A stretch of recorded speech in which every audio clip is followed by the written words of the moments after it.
नमस्ते, investing minds में आपका स्वागत है। मैं हूं उत्पल चौधरी और बात होगी आपके निवेश से जुड़ी हुई खबर। कल सिल्वर और गोल्ड दोनों में तेजी रही। सिल्वर में जो तेजी थी वो 5.20% की तेजी थी और ये बंद हुआ था जाकर 76.61 पे।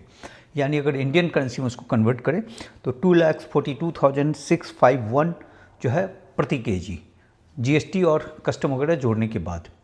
और गोल्ड में जो है, गोल्ड में था कल 4,448 के आसपास था और डॉलर प्रति आउंस, और इसमें जो तेज़ी थी 2.69% की।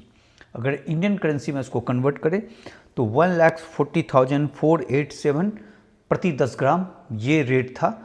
और जो है गोल्ड और सिल्वर कल दोनों मजबूत दिख रहा था। जैसा कि हम लोग जान रहे थे कि जियोपॉलिटिकल सिचुएशन के कारण जो है वहाँ तेज़ी रहेगी, वो तेज़ी देखने को मिला।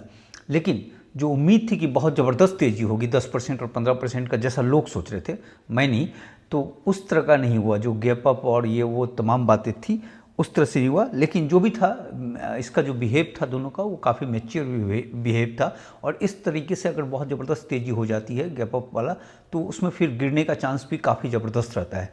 तो ये काफ़ी मैच्योरिटी के साथ जो हुआ। और जो सबसे बड़ी बात थी कि 74.50 पे जो एक दीवार सा बन गया था, जिसको तोड़ नहीं पा रहा था पिछले 2-3 ट्रेडिंग से जो देखा जा रहा था, तो वो टूटा। तो अब ये दूसरे रेंज पे जाता हुआ दिख रहा है। अब जो इसमें रेजिस्टेंस आएगा सिल्वर में वो 77 और 77.50, वहाँ एक रेजिस्टेंस है। अगर वो उसको सस्टेन करता है, उसको क्रॉस कर लेता है, तो फिर वो दूसरे रिजिम पे चला जाएगा। अगर नहीं क्रॉस करता है तो फिर अगर ये नीचे का भी रुख लेता है तो यहाँ से 71, मतलब ये 71 से लेकर 77 का रेंज यहाँ पे दिख रहा है। और जो इस वक्त जो पहले हो रहा था ना कि पहले 60 काफ़ी ज़बरदस्त सपोर्ट हो गया था, फिर 64 हो गया था, तो इस समय 70 जो है वो अच्छा खासा सपोर्ट हो गया है। लेकिन इस समय जो है 71 से 77 वाला दिख रहा है। और इसको अगर तोड़ते हुए अगर ऊपर चला जाता है 77 वाला, तो फिर ये 83 वाले रेंज बाउंड पे जाएगा और 83 से फिर 100 वाली कहानी शुरू हो जाएगी। तो ये चीज़ मतलब सिल्वर में जो मजबूती है वो दिख रहा है। और जो चाइना में जो था, चाइना का मार्केट कल खुला और वहाँ तेज़ी थी, लगभग 8% के आसपास की तेज़ी रही, और वो जाकर बंद हुआ है 81.41 डॉलर प्रति आउंस पे। और यहाँ अपना बंद हुआ था 76.61 पे। तो लगभग जो है $5 महंगा चाइना में बिक रहा है। बिल्कुल सेपरेट कहानी हो गई है। जो है ईस्ट के तरफ कुछ और कहानी है, वेस्ट के तरफ कुछ और कहानी है, चाइना की अलग कहानी चल रही है। तो सिल्वर पे जिस तरीके से, पहले सिल्वर पे हम लोग बात कर लेंगे, फिर गोल्ड पे आएंगे, फिर शेयर बाज़ार पे आएंगे। तो और प्लीज़ चैनल को लाइक सब्सक्राइब कर ले। तो सिल्वर पे ये चीज़ है कि जिस तरह से ध्रुवीकरण हो रहा है सिल्वर को लेकर, वो बड़ा इंटरेस्टिंग चीज़ होता जा रहा है। कल का रिकॉर्ड था जिसमें कि सिल्वर जो है वो 33,941 मैट्रिक टन ये बिकने के लिए था। तो काफ़ी शॉर्टेज है सिल्वर का। सिर्फ 4,000 मैट्रिक टन जो है वो सिल्वर था बिकने के लिए। बाकी इधर जो संघाई वाले बाज़ार में तो था ही नहीं, जिसके कारण वहाँ रेट ज़्यादा दिख रहा है। जो $5 जो भागा है वो इसी कारण भागा है। तो वहाँ तो ये बताया जा रहा है कि 700 टन के आसपास ही बचा हुआ है सिर्फ, और यहाँ पे है सिर्फ 4,000 टन। जबकि गोल्ड को अगर हम देखें, ये रिपोर्ट चिपका दे रहे हैं, और अगर गोल्ड को देखें तो ये गोल्ड जो है 601 केजी जो है वो बिकने के लिए तैयार था। तो कॉमेक्स में गोल्ड 601 था, मतलब गोल्ड के हिसाब से ठीक ही ठाक है, लेकिन सिल्वर के हिसाब से जो है 4,000 मैट्रिक टन जो है वो काफ़ी कम प्रतीत हो रहा है। इसमें जो हम लोग कह रहे थे कि किस तरीके से ध्रुवीकरण हो रहा है सिल्वर को लेकर। अब सिल्वर को लेकर देखिए, जो ये खबर कि आपने वेनेजुएला पे लिया, वेनेजुएला का जो भी सिल्वर है वो क्लियर नहीं है, लेकिन उसके पास ठीक ठाक सिल्वर है, ऐसा बताया जा रहा है। और इसके साथ साथ जो कल हम लोगों ने जो बात की थी मोनरो डॉक्ट्रिन पे, तो उस डॉक्ट्रिन के हिसाब से ये है कि पूरे लैटिन अमेरिका वो अपने पक्ष में करेगा और उस पॉलिसी पे जा रहा है। एक रिपोर्ट कल उभर कर सामने आई कि पेरू ने अमेरिका के सेना को जो है वो अपने यहाँ परमिशन दिया था, हर तरह के सेना को, नेवी से लेकर तमाम लोगों को, कि आप वहाँ पर रहिए। और ये 1 साल का जो 1 जनवरी 2026 से लेकर 31 दिसंबर 2026 तक का परमिशन है। और वहाँ के संसद से पास किया गया है कि जिस तरीके से पेरू जो है चाइना के करीब जा रहा था, और वहाँ पे जो पोर्ट ऑफ, क्या उसका नाम था, चेचन्य जो है वो जो खोला जा रहा था वहाँ पे, और BRI प्रोजेक्ट के तहत था, वो पेरू अमेरिका की झोली में पूरी तरीके से गिर चुका है और उसके पास सिल्वर प्रचुर मात्रा में है, जो है पेरू के पास। नंबर 3 है, अगर मैक्सिको चाइना के बाद जो नंबर 3 जो सबसे ज़्यादा प्रोड्यूस करता है और सबसे ज़्यादा जो रिज़र्व है वो पेरू के पास है। तो एक तरीके से जो है एक सिल्वर का एक और मार्केट जो है अमेरिका की झोली में गिर रहा है। देखिए, अमेरिका के वेनेजुएला रुख के बाद जो नॉर्थ अमेरिका और साउथ अमेरिका में जो भी रिसोर्सेस होंगे उस पर लग रहा है कि अमेरिका पूरी तरीके से कब्जा करेगा। और इसके पास जो सिल्वर पे हम लोग चूँकि बात कर रहे हैं, तो सिल्वर ये देखा जा रहा है कि उसमें मैक्सिको हो गया, बोलिविया हो गया, चिली हो गया, पेरू हो गया, कनाडा हो गया, इन तमाम को अमेरिका का भी अगर हम जोड़ दें तो ये जो है 14,161 टन ये सिल्वर है इस साइड में जो है। तब 25,000 मैट्रिक टन में से 14,000 मैट्रिक टन सिल्वर ये इस ग्रुप में आ जाएगा। और जो चाइना और जो उसके एलाइज हो गए, जो भी इंडोनेशिया हो गया, रसिया, सबको जोड़ने के बाद ये पहुंचता है 5,300 के आसपास।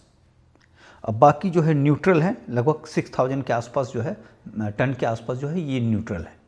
तो लेकिन आप देखिए एक बड़े सिल्वर के चंक पे अमेरिका का एक तरीके से जो है बर्दाश्त होता जा रहा है, क्योंकि अभी क्या है कि 60% के आसपास 50 से 60% सिल्वर रिफाइन होता है चाइना पे, और चाइना ने वहाँ पे जो एक्सपोर्ट पे जो अंकुश लगाया है वो इसीलिए लगाया है। और वहाँ से लगभग 5,500, जैसा कि हम लोगों ने बात किया कि 5300 मैट्रिक टन के आसपास चाइना का पूरी तरीके से कब्जा है, और अमेरिका के पास उस तरीके से था नहीं सिल्वर को लेकर। तो ये जो रुख हुआ है मोनरो वाला, डॉक्ट्रिन वाला, उसके बाद से ये मैं आगे की बात बता रहा हूँ कि ये जो 14,000 मैट्रिक टन है वो आएगा। और इसको रिफ़ाइन करने के लिए क्या है, रिफ़ाइन करने के लिए तो चाइना पर निर्भर करना पड़ता है। लेकिन अब अमेरिका जो है वो अपने यहाँ जो है क्लार्क्स वैली में 70,000 करोड़ के लागत से कोरिया के साथ मिलकर एक रिफाइनरी प्रोजेक्ट वगैरह पे काम शुरू हो गया है वहाँ पे। और यहाँ पे जिंक, सिल्वर और 12 अनक्रिटिकल मिनरल्स का जो है रिफाइन किया जाएगा ताकि चाइना पे डिपेंडेंसी कम हो सके। तो सिल्वर को लेकर एक पूरी ज़बरदस्त कहानी यहाँ पे उभर कर दिखता हुआ दिख रहा है। तो आने वाले समय में सिल्वर को लेकर काफ़ी ज़बरदस्त टसल होगा, और जैसा सिचुएशन निकल रहा है इसके हिसाब से जिसके पास जो सिल्वर होगा वो दबा कर बैठ जाएंगे, बेचेंगे ही नहीं। एक तो और माइन से निकलेगा 25,000 टन, अब 25,000 टन जो निकलेगा उसमें से 14,000 पे अमेरिका वाला कब्जा हो गया, जो है 5,000 के आसपास जो है चाइना वाला कब्जा हो गया, बाकी जो 6,000 बचे अन्य कंट्री के पास। तो जो है उस तरीके से सब अपने अपने हिस्से को दबा के बैठ जाएगा। और इस समय जो एक खबर आई थी कि सीधा जो है चाइना जो कोशिश कर रहा था कि अलग अलग कंट्री के जो है माइन से बात करके कि आप हमें सिल्वर सीधे दे दीजिए, जिस पे वो मैक्सिको से बात किया था, मैक्सिको ने मना कर दिया था। पेरू से बात हुई थी, चिली से बात हुआ था, इन तमाम चीज़ से। लेकिन ये वाला जो है वेनेजुएला वाला कांड होने के बाद अब लगता नहीं है कि पेरू और चिली की हिम्मत होगी कि वो चाइना को सिल्वर दे सके। ये सब चीज़ें जो है सिल्वर को काफ़ी मजबूत करेगा। तो जो $100 वाला जो सफ़रनामा है वो करीब आता हुआ दिख रहा है। हालांकि ये उम्मीद की जा रही थी कि 2026 के दिसंबर तक होगा, लेकिन जिस तरीके से सिचुएशन डेवलप हो रहा है, हो सकता है कि दिसंबर 2026 से पहले ही ये जो है आंकड़ा अचीव हो जाए, ऐसा मेरा अनुमान है। हो सकता है कि मेरा अनुमान 100% गलत भी साबित हो, लेकिन जो चीज़ें उभर रही है उसके हिसाब से ये देखा जा रहा है। बाकी गोल्ड को लेकर हम बात कर लेते हैं कि गोल्ड जो है 4400 के ऊपर, 4,400 के ऊपर अपना बना लिया है। कल $100 से ऊपर की तेज़ी थी, तो ये एक बड़ा मजबूत इंडिकेशन दिख रहा है, क्योंकि गोल्ड जो है आप देखेंगे कि कई दिनों से वो जो है 4,300 से लेकर 4,400 के बीच जो है हिचकोले खाता रहा। तो उसने अपना एक सपोर्ट लाइन वहाँ तैयार कर लिया है। तो यहाँ पे ये देखा जा रहा है कि गोल्ड जो है इस समय जो है थोड़ा ज़्यादा बुलिश दिख रहा है। हालांकि परसेंटेज वाइज तो सिल्वर से कम ही भागेगा, बट नेचुरल सी बात है कि इसमें आप 8% इसमें बढ़ोतरी आप नहीं देख सकते, लेकिन इस समय गोल्ड काफ़ी मजबूत दिख रहा है। यहाँ से ये लग रहा है कि ये ऊपर का रुख ले सकता है। अब ऊपर का रुख लेगा तो इसके पास जो अगला जो टारगेट है वो 4,550 है, वो एक टारगेट है। उसको अगर तोड़ता है तो फिर वो वहाँ से 5,000 वाले रिजीम पे प्रवेश करेगा, उसमें टाइम लगेगा। और अगर ये 4,300 का जो बेस बना हुआ है, अगर उसको तोड़ के नीचे आता है तो फिर जो है 4260 जो है वो आखिरी सपोर्ट लाइन होगा, और उसको तोड़ा तो फिर नीचे का रुक जाएगा, मतलब फिर 4000 के आसपास वाला रुक आ जाता है। लेकिन जो अभी दिख रहा है गोल्ड में वो काफ़ी मजबूत दिख रहा है, और जिस तरीके से जियोपॉलिटिकल सिचुएशन बिगड़ रहा है उसके हिसाब से तो अभी मजबूत ही रहना चाहिए। अब देखते हैं आगे क्या रहेगा। और बाकी बिकने के लिए जैसा कि हमने बताया कि कॉमेक्स में सिर्फ 600 टन के आसपास ही गोल्ड पड़ा हुआ है। कुल मिला के यह है कि ट्रम्प का जो है मॉनरो डॉक्ट्रिन, जिसको अब डोनरो डॉक्ट्रिन बोला जाता है, वो एक्टिव है। तो जियोपॉलिटिकल सिचुएशन काफ़ी ग्रिम रहेगा, और ऐसे सिचुएशन में जब जब गोल्ड सिल्वर में डिप मिले तो वो एक बाइंग अपॉर्चुनिटी होता है मेरे पॉइंट ऑफ व्यू से, मतलब मैं खुद के लिए बोल रहा हूँ। बाकी आप अपने लिए जो है जो भी रजिस्टर्ड एनालिस्ट होगा उनसे पूछ कर ही कीजिएगा जो भी कीजिएगा।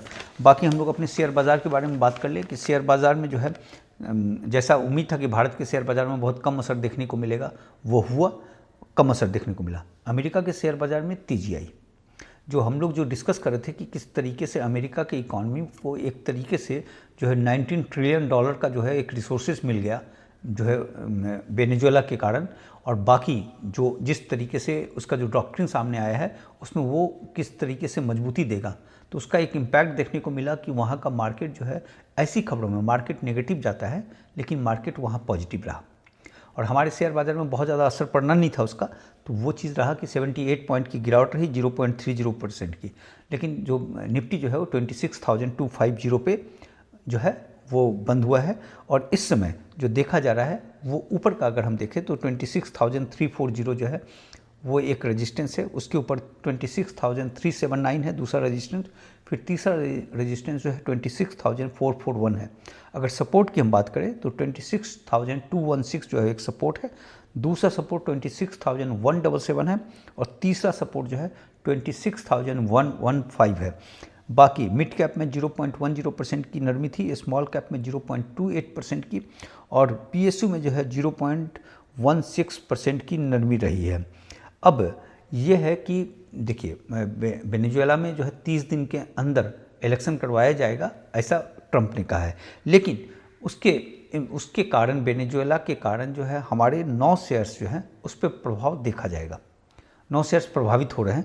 अब कितना गिरता है क्या गिरता है वो आगे चलकर उसमें देखना पड़ेगा, लेकिन उसमें जो प्रभावित हो रहा है एक तो इंडियन ऑयल कॉरपोरेशन हो रहा है जिसका एक्सपोजर था वेनेजुएला पे, दूसरा मैंगलोर रिफाइनरी हो रहा है, अपना रिलायंस वाला हो रहा है, ONGC हो रहा है, इंजीनियर्स इंडिया उसका भी कामकाज था वहाँ पे ठीक ठाक वो हो रहा है, और फार्मा में कई सारी कंपनियां हैं जो इससे प्रभावित हो रही है, जिसमें सन फार्मा है, ग्लेनमार्का है, सिप्ला है, डॉक्टर रेड्डी है। तो ये कंपनियां प्रभावित हो रही है वेनेजुएला के कारण। अब इसमें जो है क्या कहते हैं आगे क्या धड़कन रहता है वो अहम होगा। दूसरी बात कि एक खबर जो हम लोग जो बार बार डिस्कस करते रहे थे कि IPO जो है वो किस तरीके से काफ़ी ज़बरदस्त खतरनाक हो गया, क्योंकि बहुत सारे IPO आने वाले हैं। अब क्या होता है कि IPO में आ जाते हैं, IPO में तेज़ी आती है, तेज़ी आने के बाद लोग थोड़ा सा बेच के निकल नहीं पाते, रुक जाते हैं, और ये ट्रेंड देखा गया है। ये FIs वालों ने शुरू किया था, लेकिन अब बाकी भी जो बड़े बड़े प्लेयर हैं वो उसमें करने लगे हैं कि शुरुआत में जैसे ही उनका लॉक इन पीरियड ख़त्म होता है उसके बाद से ये बिकवाली करने लगते हैं, और तब तक ये मार्केट को लेकर ऊपर जाते हैं और बिकवाली भी करते हैं तो फ्लक्चुएशन के साथ। तो वहाँ पे आम इन्वेस्टर जो है फंस रहा है, बहुत बुरी तरीके से फंस रहा है IPO में। तो इसलिए IPO में जब भी आप इन्वेस्ट करें एक तो सोच समझ के कीजिएगा, उसका जो है बुक वैल्यू वगैरह सब देख लीजिएगा, कंपनी बहुत ही साउंड हो तभी कीजिएगा। छोटी मोटी कंपनियां जो होंगी जिसको जानते नहीं है, जिसके बारे में पूरा फंडामेंटली स्ट्रांग नहीं है, उसको देखने के बाद ही कीजिएगा। क्योंकि IPO जो है एक देखिए IPO में पहले तो कमाई होता था ठीक ठाक लोगों का, लेकिन जिस तरीके से हमने देखा था कि FIs जो है पहले सेकेंडरी मार्केट को बेचता है, फिर वो पैसा प्राइमरी मार्केट में लगाता है, फिर प्राइमरी मार्केट में फिर जब लॉक इन ख़त्म होता है फिर वहाँ से बेचकर फिर उसी तरीके से उसी चेन सिस्टम को घुमा रहा है, और घुमा कर जो है वो कमाया जा रहा है। तो ये चीज़ जो है अब उसमें जो बाकी जो बड़े निवेशक हैं या जो प्रोमोटर हैं वो भी इस तरीके से करने लगे हैं। तो इससे थोड़ा सा संभल कर रहिएगा। बस इतनी ही बात है आज, कल मिलते हैं।